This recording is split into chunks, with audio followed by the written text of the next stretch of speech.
Pleasant day everyone, I am Renz Allyson, MD Guzman, 20 years old and third year undergraduate student at Central Luzon State University pursuing a bachelor's degree in entrepreneurship.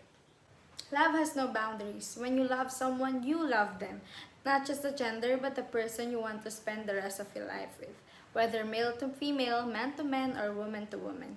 As shown on the cover, the book Odd Girls and Twilight Lovers are about the history of lesbian life in 20th century in America, detailing the evolution of lesbian identities and subcultures from early beginnings to more current diversified life. Lillian Fatherman is the author of this groundbreaking book. She noted that there are no constants in lesbianism, save those lesbianisms like women. Odd Girls and Twilight Lovers were one of the three of her works chosen as the notable books of the year by the New York Times. As the video unfolds, you'll learn more about experiences, conventional disciplines, and homosexual men, bisexuals, and lesbians. Welcome to the 20th century. The objectives are to sit back and enjoy learning about the evolution of lesbians from the 1920s to 80s, discover romantic friends of 20th century, understand why love is afraid to speak its name, know the lesbian culture, determine why America is labeled the sexualized society, and to learn about the improvements in lesbians from the 1920s to 80s. This chapter consists of 4 parts: The Educated Spinster, The Metamorphosis, Romantic Friendship, Poets and Lovers Evermore, and Lesbian Sex Between Devoted Companions. Let's start with The Educated Spinster. Lesbianism has spread and has numbers within women's colleges in this century. Still, it has also allowed their new careers to have settlement, housework, and even types of betterment, professions in which they could be gainfully and productively employed, and to create all-female societies around those professions. Female college graduates were considerably less likely to marry than their less educated colleges. While just 10% of American women stayed unmarried between 1880 and 1100, about 50% of American college women did. At the height of women's excitement about their newfound options in school and the professions, 57% of Smith graduating class of 1884 never married. The marriage percentage of Vassar and Mount Holyoke were comparable. Several of the most accomplished graduates of that century were spinster. In this era, women have standards and expectations of men that have not been reached. Most of them have career and have graduated with honors, and they prepare educated women over males in romantic relationships, and to choose to be unmarried if this is the circumstances. The book also described the Boston marriage as opposed to East, which was so usual. Next is the metamorphosis of romantic friendship. Romantic relationships or romantic friendship is highly intimate but typical non-sexual connections between friends, frequently evolving a level of physical contact that exceeds what is expected in modern Western countries. For instance, hugging, cuddling, and embracing.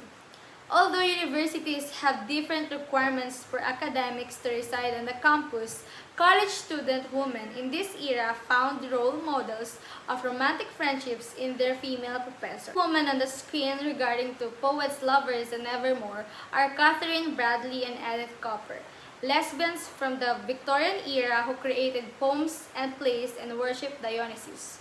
Sappho, portrayed by Michael Field as a wise-aged lady who recalls her youth's rejections and laments the cluelessness of younger women. Additionally, lesbians from the middle class needed to work to finance their lesbians' lives. Lesbian sex between devoted companions. One of the examples of this love, as indicated in the book, is Rose Elizabeth Cleveland and Evangeline Whipple. They exchanged letters erotically, like performing sex in messaging style to the peak of the bliss. SOP, or sex on the phone, is the 21st century term for simulating sex through video calls, messaging, and video calls on social media platforms. Given the lack of hard proof of sexuality of romantic friends, historians have denied that those pioneering women for whom same-sex intimacies were so important had much in common with contemporary lesbians. However, those early career women who spent their lives with devoted companions shared the most crucial perceptions, values, antipathies, and loathing with their class counterparts today. Professional lesbians towards the end of the 20th century are the offspring of those trailblazing women a century ago. Let's move on to the chapter 2, A Worm in the Bird, the early sexologies and love between women. Women in correctional facilities appear to have formed love connections in the late 19th and early 20th centuries. Margaret Otis, a psychologist from the early 20th century, reported such as intense, but most likely non-sexual partnerships. In reform schools, there are disparity between black and white women.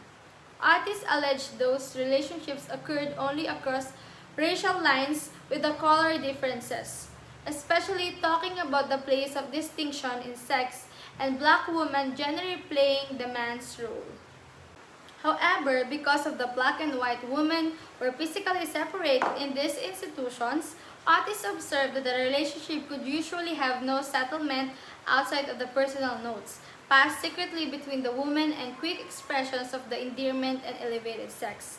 The book emphasized two essential components in this century, while understanding Chapter 2. Sexologists and sexual inverts. Sexologists are medical men from middle class. They also write about homosexuality in the 19th century to swiftly recognize the personal relationships between female students. They had observed both middle and lower class people becoming overly autonomous. Sexual invert, a term for lesbian during the era. Earlier, a person who had sexual connection with another member of same sex was deemed sinful. A victim of inborn contrary sexual emotion, a homosexual, the two terms convey the same meaning. And there were no expressions for same-sex love in the first half of 19th century or the earlier. An American doctor named William Howard believed that sexual deformities were hereditary and could not live without impure genetics. One exciting part is Chapter 3, Lesbian Chick, Experimentation and Repression in 1920s. Feminism had impact throughout the 1920s. During that period, more were working. That meant they could sustain. First is Bessie Smith, a singer and bisexual woman. A sexual or romantic attraction characterizes bisexuality to people of one sex and people of the opposite. According to her, Harlem was a place for African American self-discovery, cultural understanding, and political involvement. It was relatively accepting of black homosexuality, and she also believes it was where many white people felt free to experiment with homosexuality and other things.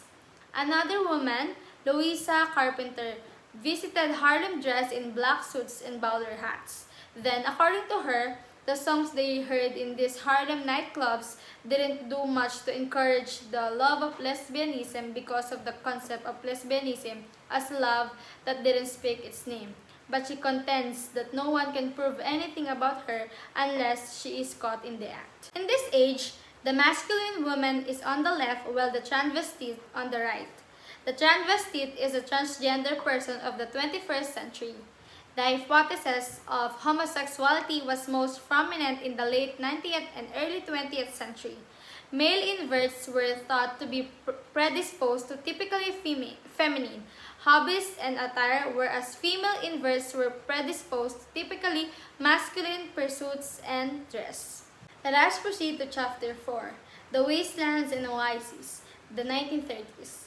Even when the Depression had not delayed the beginnings of sexual freedom in 1920s, passionate love between women would have been less stigmatized in public opinion in the 1930s, and the lesbian subculture might have grown more quickly. In the 1930s, few women have loved other women were prepared to identify as lesbian. They commonly married and were generally isolated from other women, trapped in their husbands' houses, where they might choose to deny their longings or participate solely in secret lesbian romances. Fifth chapter of the book, Naked Amazon and Queer Damsels World War II and its Aftermath. Preferences, desires, and even sexual experiences acceptable in society in one period may be judged unhealthy, hazardous, or antisocial in another, and opinions can repeatedly alter in short period. The years following World War II demonstrate such swift, fast transformations.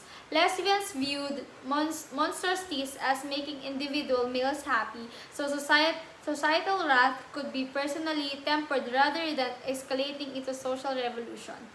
The lesbian, a woman who needed to work but had no interest in making a man happy, was an antisocial entity in this environment. Queer is a term that refers to sexual and gender identities in other straight and cisgender. In subsequent war years, women had to learn to live without males who were being sent out to fight and maybe die for their nation. Women in workplaces and military and everywhere else were essential to the success of America. Women's independence and love were respected, unharmed, and even safeguarded. When surviving men returned to their jobs and homes, women needed to make for the country to return to normalcy. Female independence and love between women became nothing more than manifestations of illness, and a woman who dared to declare herself a lesbian was considered borderline psychotic. McCarthy's claims were so terrifying that few dared to speak against him. It wasn't until the assaulted army in 1954 that the United States condemned him. Dr. Edmund Bergler wrote Psychiatric Quarterly. He wrote it furiously because Kinsey's response to the increasing homosexuality in America, which resulted in the development of the fiction of new national disease. The legislation was not fair and confined to the other genders, lesbian and gay, in 1950s. As a result, love of the same gender is illegal at this age and should not be displayed according to the regulations and laws. Furthermore, men and women would be better off maintaining their gender identity rather than being discriminated against and humiliated. 7th, butches, femis, and kikis, creating lesbian subculture in the 1950s to 60s.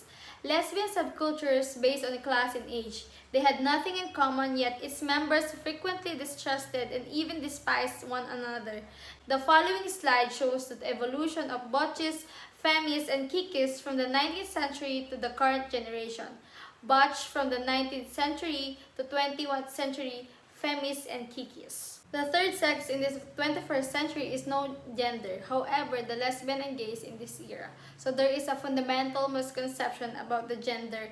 The remain committed women who like women ranks because they increase the group size, and the perception of homosexual as third sex was changing.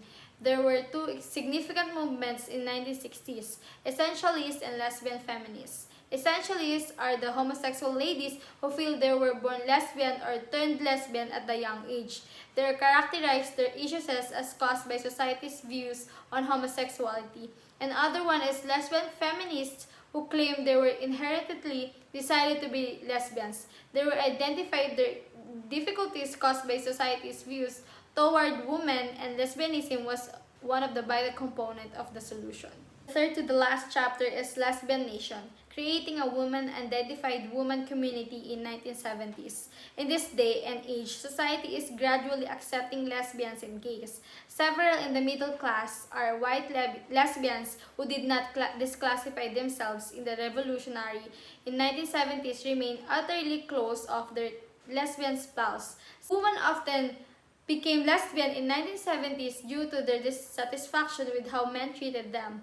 In this chapter, radical lesbian feminists became increasingly organized and effective, tearing down obstacles to gay and lesbian rights, and establishing a whole new world of women's culture, giving hope and bravery to all lesbians, including those who are skeptical of the radicals. Chapter 10, Lesbian Sex Wars in 1980s. During the 1980s, much of the feminist movement's rhetoric was dominated by issues of lesbian feminism. However, by the decade's end, feminism's discussions had shifted to a new topic, sexuality. This covered all sorts of sexuality, not only lesbian sexuality, as heterosexuality, pornography. During this era in the 1980s, America was called the sexualized society because of the social issues. Finally, the last chapter is From Tower of Babel to the Community, Lesbian Life in 1980s. The openness that paved the way for movements like lesbian feminism had slowed to a walk. These young lesbians who had recently entered lesbian subcultures not only regarded their feminist rights for granted but also dismissed the significance of being politically acceptable lesbian feminists. introduced the lesbian sexy clothes and makeup. The young lesbian started with glamour dyke when dressed seductively and this lipstick lesbian when using makeup. An example of this is Madonna and Sandra's relationship. Gender equality is prevalent in today's society. Lesbians, gays, bisexual, and transgender people are accepted and respected.